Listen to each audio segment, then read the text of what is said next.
Welcome to Lead Today with me, Kalina. Let's talk leadership.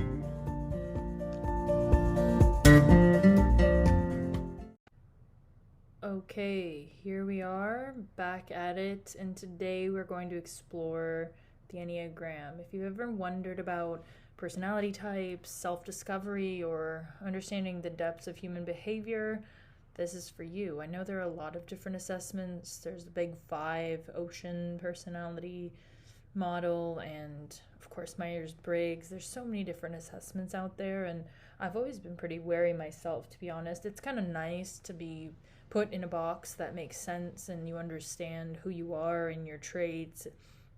But I never felt like those reports were actionable. I didn't feel like I left with anything that I needed to do. It was sort of like a snapshot of who I am, and that was nice to see and it felt validating. But of course it does, because you fill in the answers to the assessment, and so of course the answers validate what it is you've answered, right? Because you fill in the bubbles stating your preferences, and essentially those preferences are then laid out back to you. So it's nice, and I think that some of them are scientifically validated and definitely robust. But I have been skeptical, and so for me to speak to and utilize an assessment with my clients, I was pretty critical about which one to use and why, and really did resist it for many years. But I do see the utility, and particularly with the Enneagram, I see utility because there is a set path of levels of development for each type. Now, what does that mean? That you are like in a video game and you have to go up the levels, and once you get to level 10 you win the game? Not so much, because every day, every moment you have a choice, right? In how you respond to different situations. And so it's very possible that one day you're behaving at that level 10, and a few months later your life is really challenging and things are dark and difficult. Maybe you're not at that level 10 anymore. And so it's not levels of development like a game where you can't slip backwards or go back into your old ways, so to speak. It's sort of like an illuminated path that it'll allow you to kind of check yourself day in, day out, and say, okay, if you feel lost, it's like, I feel lost, what could I be doing to do better? And there are a lot of ways for you to introspect on that, of course. But I like the idea that, hey, here's who I am when I'm at my best. And that's kind of the level 10 idea of the levels of development of the Enneagram.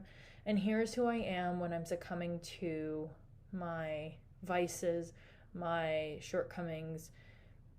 I just like how that's laid out. And so if you're working with a coach, if you're working with somebody that's an expert on this or another personality model, I would just very much so encourage you to explore what is my best self, or when I'm showing up at my best, and what is the opposite, so that you kind of have levels or ideas of when it is you're hitting the mark or not. Otherwise, you get told you're an Enneagram type 1 and you relate to that. It's a part of your identity. It feels good, but not much might change in your life if you don't consciously decide to change things and keep checking in on that change, the progress, and if you're doing any good. Because again, really easy to go get a report, look at it, and then never look at it again. But my aim with getting into the Enneagram is for you to have really that roadmap, so that you can discover more about yourself and then behave in a way that you feel that you're proud of, that feels good. So, okay, what exactly is the Enneagram? Well, it's a personality system. It actually dates back centuries, but it gained significant popularity in recent years. There are a few individuals, but Claudio Naranjo is one of them. He's Chilean psychiatrist, if I have that correct.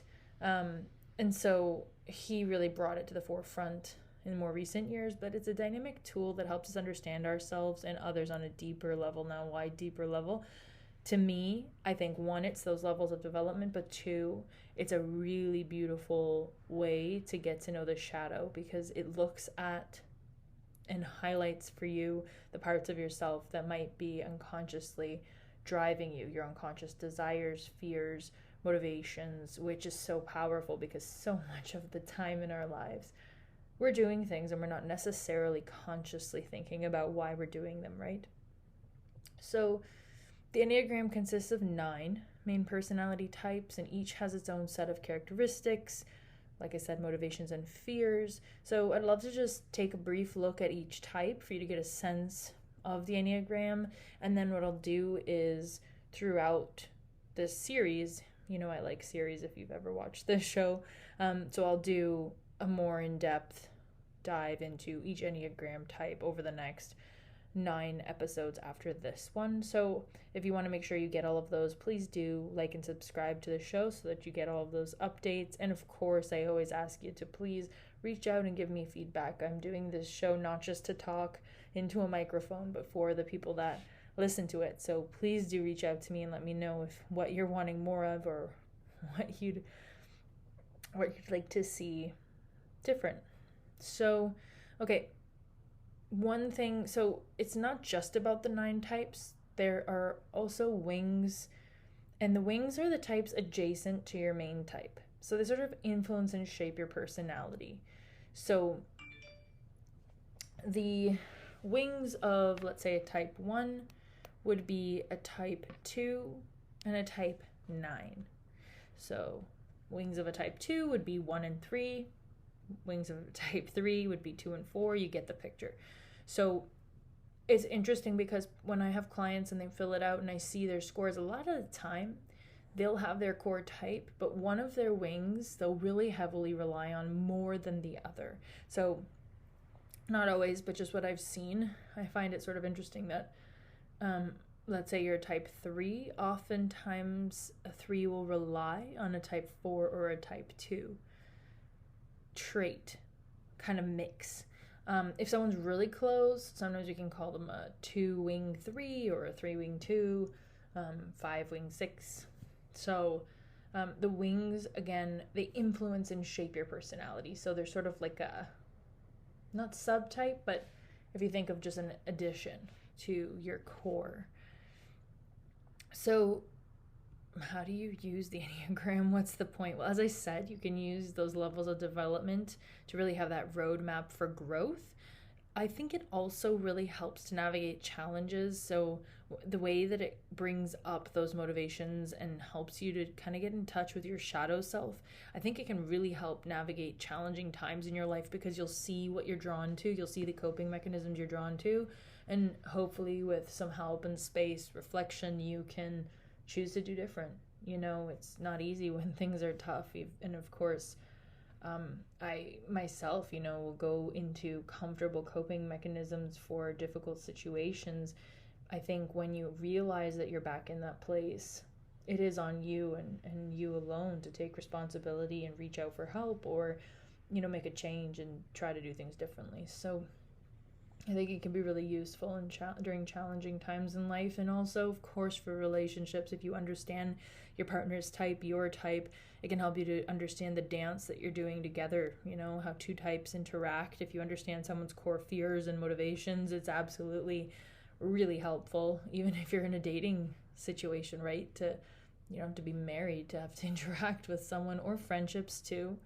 And at work, of course, any relationship in any context, it's wonderful to see, okay, what could be motivating this individual? What is it that they're afraid of? I think a lot of other personality assessments will give you kind of like communication style tips, and that's great. And if you can apply them, that's fantastic. For me, I think if you can just know, because it's hard to remember so many details, right? Like if there are 9 types, how are you going to remember everything about everyone?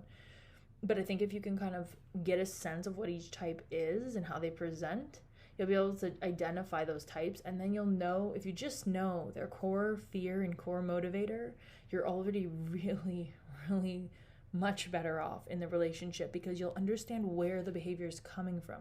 You'll be less offended when they do something that you think is rude or you don't understand, because you'll understand their motivation, you'll understand what their core fear is and where they're driving to, and so you can relate to them differently. You don't take things as personally.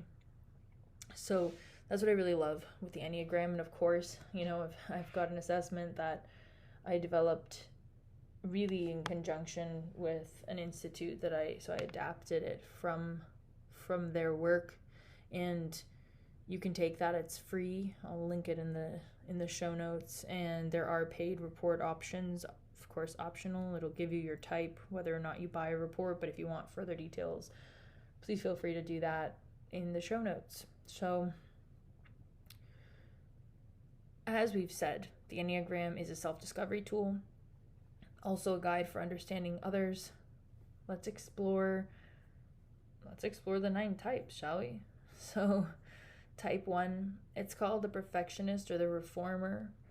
They're really driven by a desire for perfection and a deep sense of responsibility. So they really have high standards. You can think of the archetype of a judge. They like to follow the rules. They like excellence, but they want excellence in the sense of being principled, organized, and diligent, not just to win the award, right? They want to know that they followed the rules and their closet is super organized.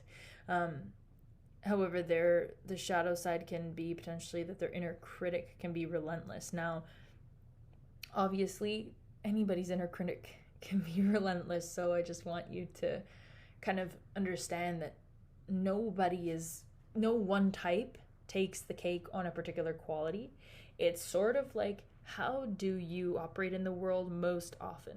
So the number type 1 is not the only type that gets to have a relentless critic, but because of this kind of moral judge with the scales, if you will, they're always sort of calculating, like, am I in the right? Am I morally, do I have a strong sense of duty? Am I doing things right? They have a commitment to making the world better in a more just place. So they're really about fairness again. You can think of someone that really loves rules and order, law and order. So could be a lawyer in your life, although of course this is where it's very important, right? The archetype is a judge, so judge, lawyer kind of person might like that, but there are different drives for why people go into professions, right? So someone could see being a lawyer or a judge as stability.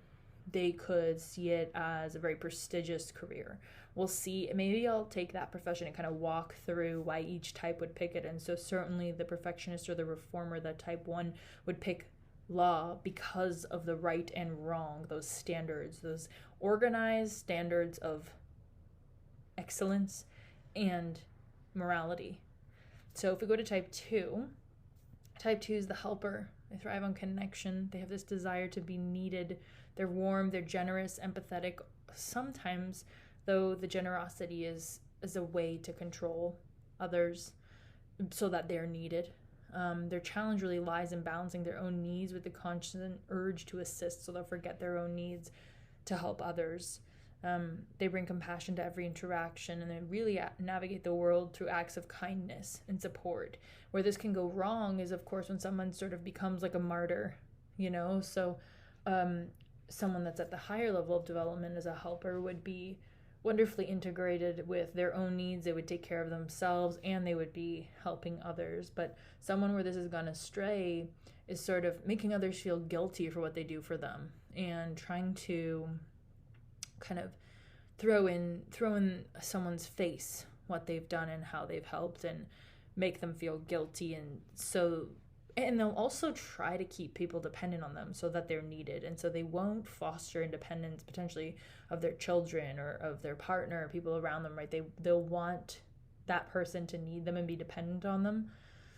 So you can see that. Now, if somebody is a lawyer, right, in this role, maybe it's that desire to be needed. And so they're a lawyer in a not-for-profit or like a government free law clinic or something where they're really giving more of themselves. They say they don't need a salary, right? So they're still a lawyer, but they're kind of self-sacrificing in order to help those that really need help. And so in that, they gain a lot because they're very needed and they feel meaning. They derive meaning from those relationships of helping others and being needed. So that's maybe why the helper would be a lawyer. So same profession, see, but the way that the person would navigate that profession, completely different. Type 3, the achiever. This one is always fun. This is the one type that really resists being this type. I don't know what it is. Like every 3 that I've ever interacted with will read it and go, are you sure this is right? I don't think this is me. I think I should take it again. This is not, well, I used to be this way, or I'm working on, the 3 is hilarious. The 3 is goal-oriented, adaptable, and success-driven. So they're leaders for sure. They navigate the world with a focus on accomplishments. They want recognition and approval. It's all about getting the award, looking good, on the shadow side can be really vain, and then deep down there can be, falsehood or kind of putting on a show or an act. They project competence, right? Which would make them an effective leader because people see them as being competent. But deep down, this idea of not knowing what's authentic, really 3s struggle with not knowing who they really are, what they really like, because they're so adaptable, not knowing how they really feel, feeling like stuffing down their feelings and responding as a situation requires to get to the end result. It's all about getting to the end result, getting what they want out of a situation.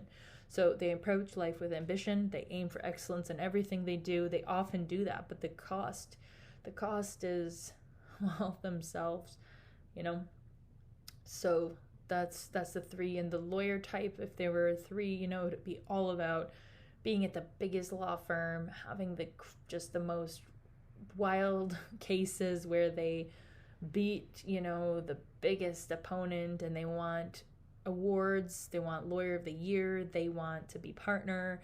It's all about getting to the top of that ladder. That's what it's about for the 3 as a lawyer. So you'll know them. They'll do anything to get what they want.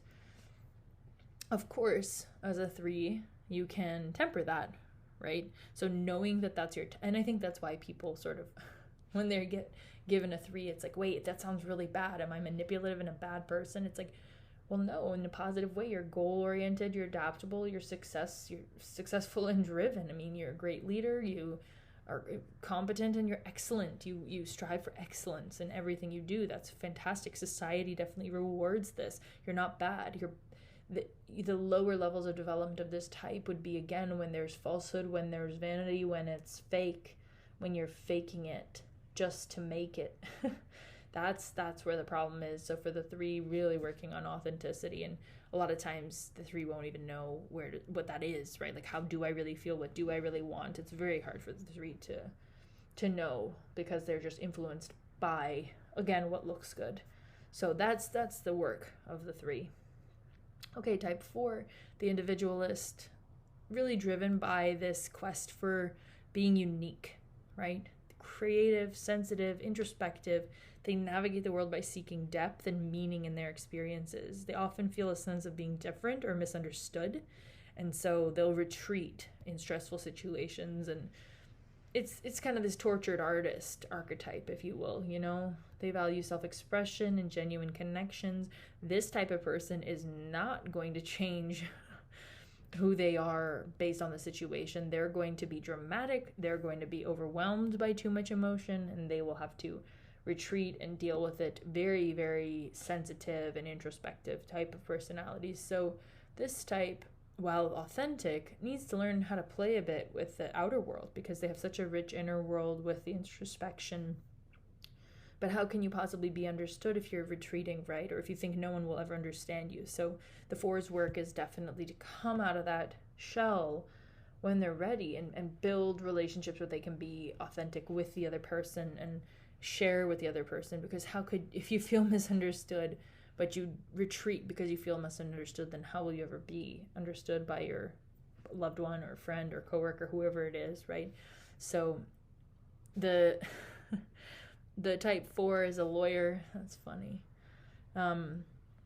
They might, if they're introspective, and they can definitely be, again, creative. So they might be in a type of law that has to do with media or IP, intellectual property, like something that allows you to kind of help maybe artists or something like that. They'll definitely, they'll definitely be a lawyer in order to help the other misfits, if you will. I think that. So they'd be the lawyer that'd be helping artists or representing artists, I think.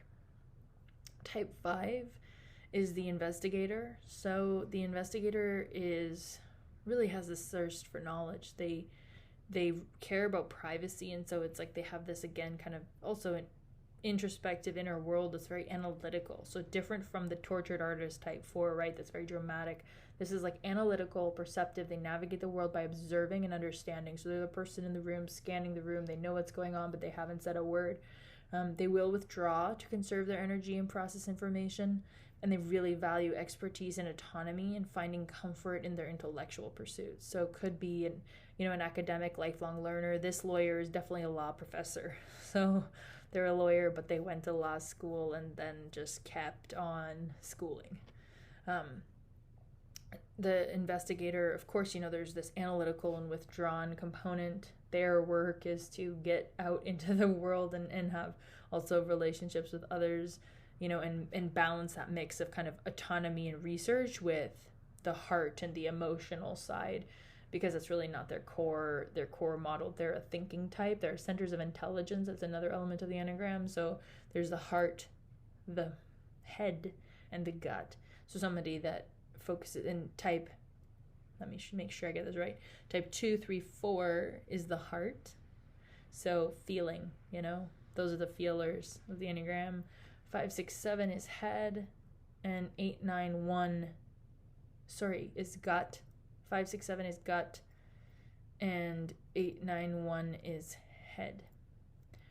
So these people are just really, really thirsting for knowledge and using their instincts to navigate the world based off of all of their understanding. This, again, is the law professor. If you're liking this and want to know your type, please do take the Enneagram quiz linked in the show notes. It's free, quick, and super easy, I think. So take the assessment, get your type, and then you can dive into future episodes about your particular type and get to know more. Okay, we are almost there. Type 6, the loyalist.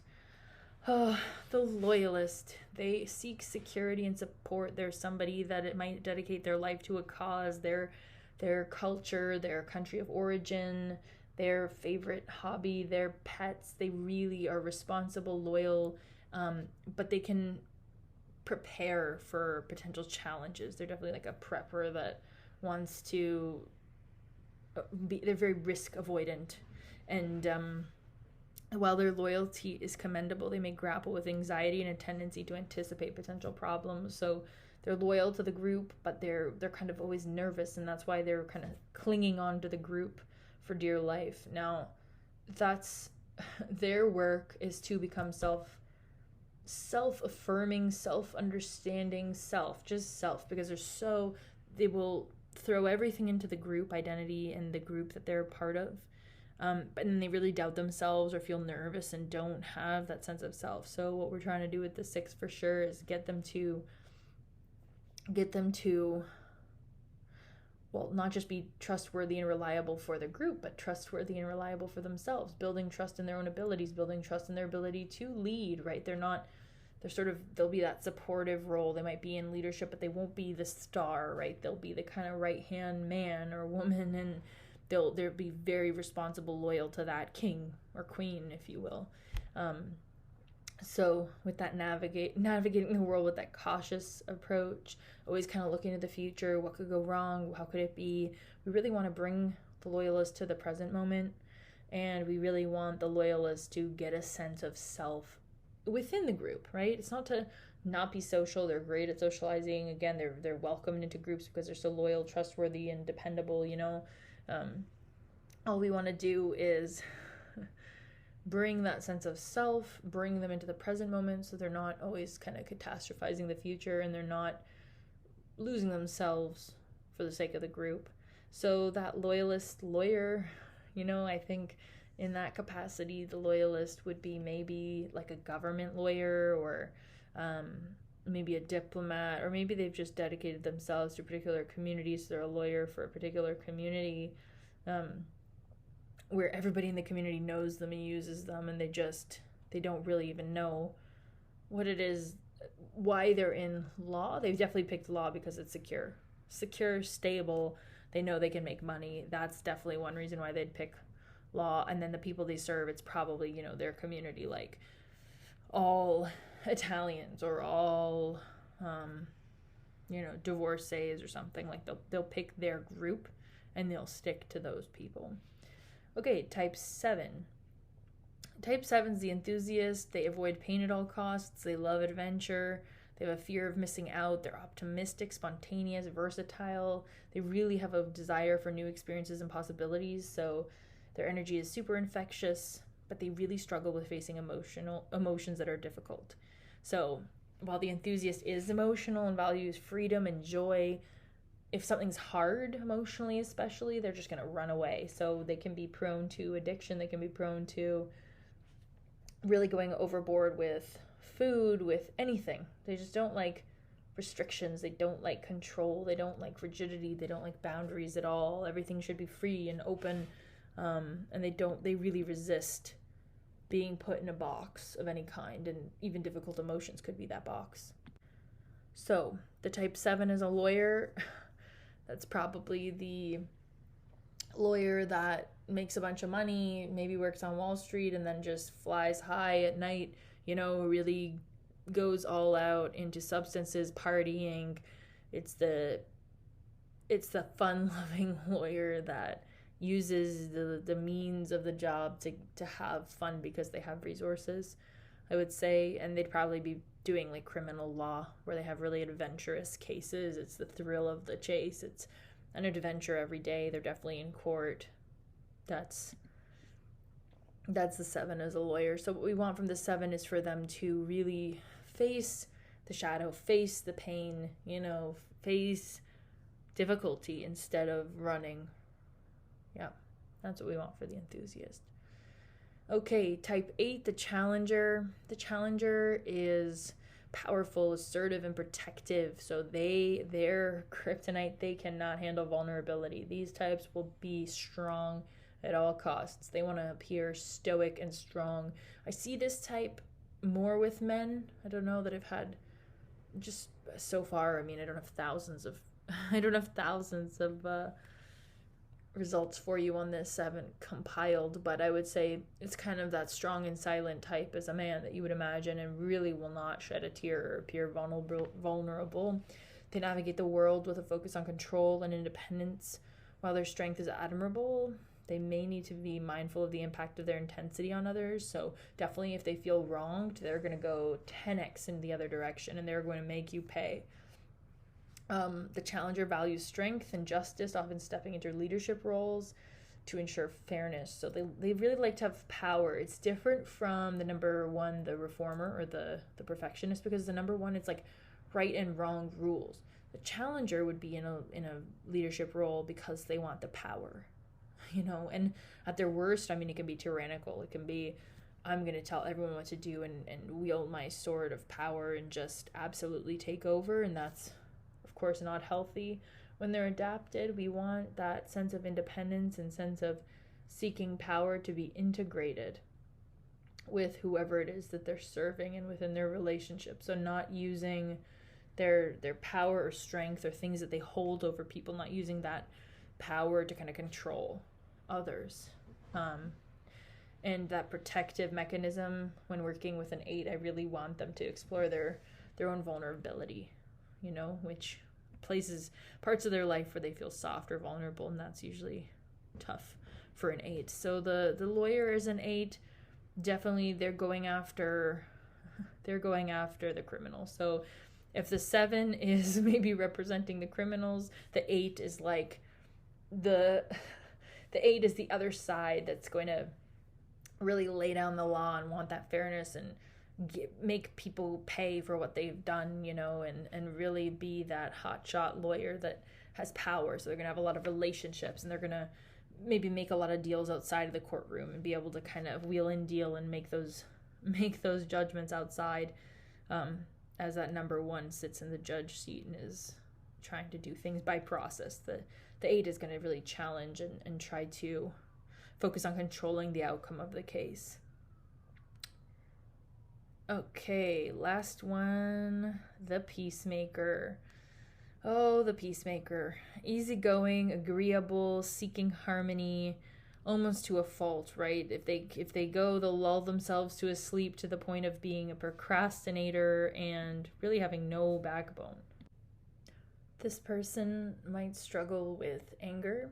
So the core emotion can be anger, but because they're the peacemaker, they really don't show it. Anger is the core emotion of the challenger as well, the type 8 we were just discussing. So type 9, the peacemaker, is different, right? The challenger would go full front and attack. The peacemaker is going to try to smooth things over and sort of be a volcano erupting internally. So that's the difference there. They really are agreeable. They navigate the world by avoiding conflict. They want to create a sense of peace, harmony.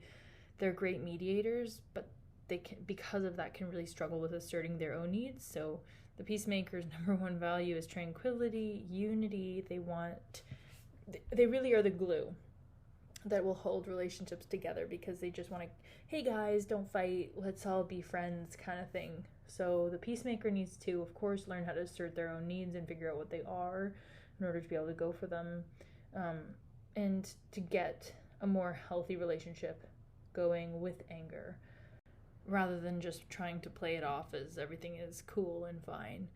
We really want the peacemaker to learn how to express that in a healthy way and then understand what they need, because anger is pointing to some sort of need that's not being met one way or another, right? Or something that's being violated, a need or a boundary that's being violated. So the peacemaker, as a lawyer, they might be actually a mediator. So maybe they kind of take a twist and they mediate for difficult relationships, maybe in divorces, or between, can be corporate, I guess. But I can see the peacemaker doing something more family related and really trying to find harmony within the family unit, maybe mediating divorces or difficult situations, maybe when people pass. That's where I can see the the peacemaker coming in and really creating that sense of peace and harmony.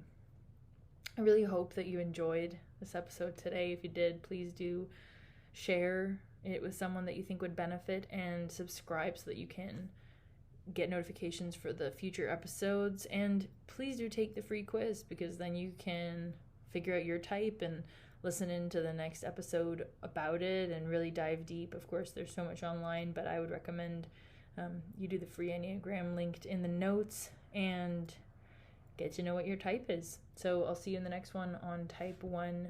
Take good care. Until then, thanks for being here.